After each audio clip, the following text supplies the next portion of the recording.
భారత సైన్యానికి సంఘీభావంగా ఈ రోజు భారీ ర్యాలీ నిర్వహించనున్నారు. సాయంత్రం 6 గంటలకు హైదరాబాద్ ర్యాలీ చేపట్టనున్నారు. సెక్రటేరియట్ నుండి నెక్లెస్ రోడ్ వరకు ర్యాలీ చేయనున్నారు. ఈ ర్యాలీలో సీఎం రేవంత్ రెడ్డి, మంత్రులు, ఇతర నేతలు పాల్గొనున్నారు.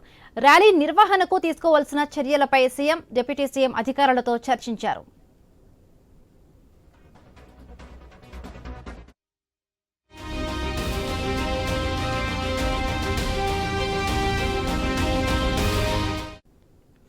దేశ సైన్యంతో మనమంతా ఉన్నామనే సందేశం ఇవ్వాలని అధికారులకు సీఎం రేవంత్ రెడ్డి సూచించారు. ఈ సమయంలో రాజకీయాలు, పార్టీలకు తావు లేతున్నారు.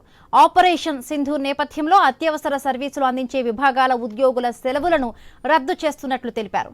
ఉద్యోగులు అంతా అందుబాటులో ఉండాలని, మంత్రులు, అధికారులు అందరూ అందుబాటులో ఉండాలన్నారు సీఎం.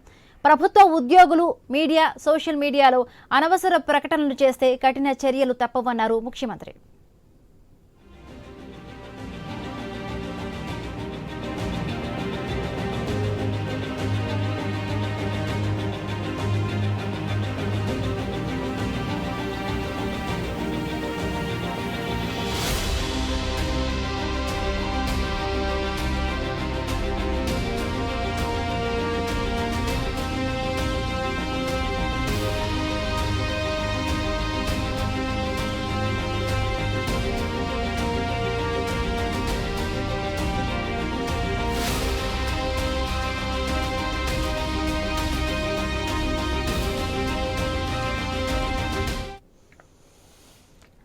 రైట్ గా భారత సైన్యానికి సంఘీభావంగా ఈ రోజు భారీ ర్యాలీ నిర్వహించనున్నారు.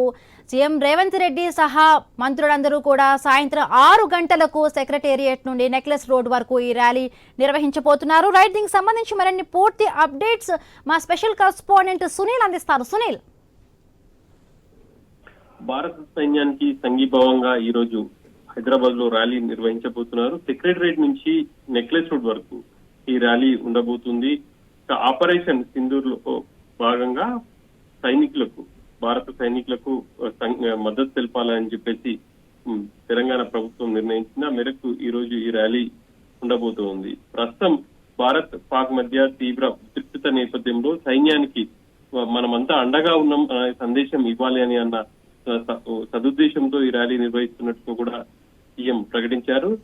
ఇక ఈ సమయంలో రాజకీయాలకు కావచ్చు, అదేవిధంగా పార్టీలకు తావు లేకుండా ముందుకు వెళ్ళాలి. అత్యవసర పరిస్థితుల్లో ఉన్న సమయంలో దేశ ప్రజలందరూ కూడా ఒకే తాటిపై ఉన్నారు అన్న సందేశం ఇవ్వాలి అని చెప్పేసి ప్రభుత్వం భావనగా ఉంది. ఆ మేరకే ఈ ర్యాలీ నిర్వహిస్తున్నారు.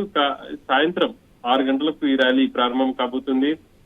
ర్యాలీలో సీఎంతో పాటు మంత్రులు, అందుబాటులో ఉన్నటువంటి ఎమ్మెల్యేలు, వివిధ శాఖల అధికారులు కూడా పాల్గొనబోతున్నారు. ఇక యువత పెద్ద ఎత్తున ఈ ర్యాలీలో పాల్గొనాలి అని చెప్పేసి కూడా సీఎం ఇప్పటికే పిలుపునిచ్చారు.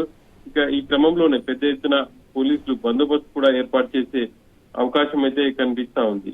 ప్రస్తుతం ఉన్నటువంటి పరిస్థితులలో ఇక ప్రభుత్వ ఉద్యోగులు కూడా పూర్తి స్థాయిలో అందుబాటులో ఉండాలి, ఎవరు కూడా సెలవులు ఇవ్వద్దు అని చెప్పేసి కూడా ప్రభుత్వం ప్రకటించింది. పూర్తి స్థాయి అప్రమత్తంగా ఉండాలి అని చెప్పేసి కూడా ఇటు అధికారులను సీఎం ఆదేశించారు. Right, thank you Sunil.